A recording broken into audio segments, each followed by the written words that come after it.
Guys जय Jagannath welcome और welcome back to my mini blog. तो आज आम गोटे नुआ जिनसटे बनाऊचु आटा कौन बनू से आपन को मो मम्मी जनइब। मम्मी कौन बनाऊचु टी कहीदेलु। आलू चप बने अच्छा आलू चप मम्मी केमती बनइब सेटा आपन को मम्मी एना कहिब। पिज्जा आलू तक चोपा छड़े की प्रथम एमती रखीदब। एटा पियाज टाକୁ चुन चुनी काट देबे।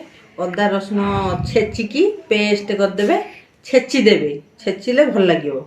तापर टमाटो चुन चुनी काट देबे। एटा भुसम पतर टाକୁ पकेले भल लागे। फर्स्ट करेईटा ताती गले एमती तेल टिके पके देबे। पियाज टाକୁ तापरे एमती पके देबे।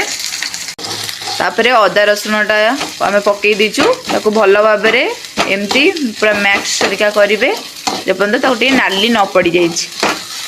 देन भूसम पत्रटा पके देबे। टिके भूसम पत्र पकेले टेस्टटा टिके स्वादिष्ट लागिवो।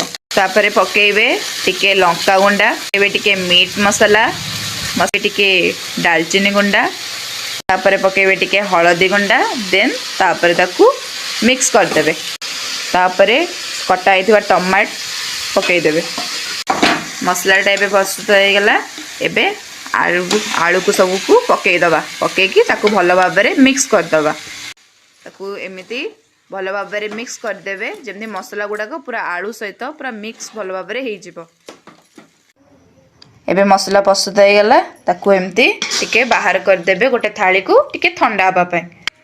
प्रथमे एमती बेसन सब जाक नहीं आसीबे ता देरे देबे किछि लूण किछि अल्प खाइया सोडा तापरे एमती अल्प अल्प पानी देकी ताकू मिक्स करिवे। एबे आलू कषीटा ठंडा हो गलानी ताकू गोल गोल करके गुड़ा गुड़ा करी रखे। आ संग माने मझरे मझरे एमती टिके टिके गुड़ा आनिबे एमती टिके पास्टे पुरे देकी आहा तार मजा आनंद नेबे।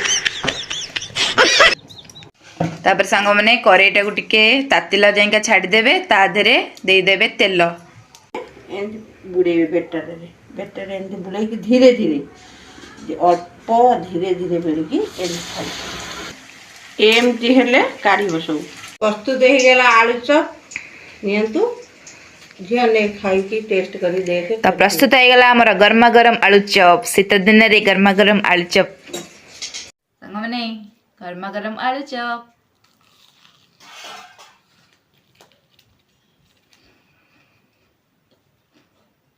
पूरा टेस्टी। आपण भी घरे बनातु आ खातु आ कमेंट कह भूलिबेनी आम आलू चप रेसिपी।